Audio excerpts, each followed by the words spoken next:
дахь ардчилсан намын бүлгийн тухайд өнгөрөх 7 хоногийн Баасан гарагийн орой тангараа өргөж улсын хурлын 76 дахь гишүүн болсон зоригт гишүүнийг бүлэгтээ элсүүлсэн тухайга мэдээллээ. Ингэснээр тус бүлгийн гишүүдийн тоо 33 болж нэмэгджээ.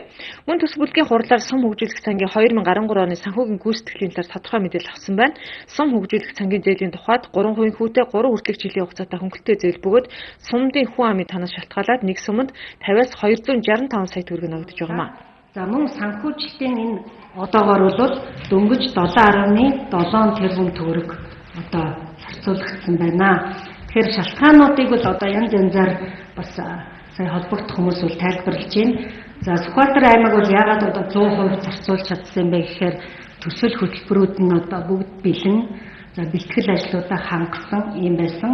За зарим аймагуудын хувьд бол одоо мөнгө нь нэг дор одоо очихгүй олон салж очсноос бас төсөл хөтөлбөрөөр санхүүжүүлэх бас өндөрлөлт гарч байна. Энэ 7 хоногт орно. За мөн манай бас мөнгө угаах болон терроризмтэй тэмцэх тухай хуулийг энэ сарын 6 дугаар сарын 1-ээс өмнө амжиж батлахгүй бол харж хязгаалтанд бичигдэх эрсдэл байгааг улсын хурлд ардчилсан намын бүлгийн лидер онцлоо. Мөн улс орны амьдралтай холбоотой зарим нэгэн нааштай мэдээлэл байгааг шийдвэрлэх юм а.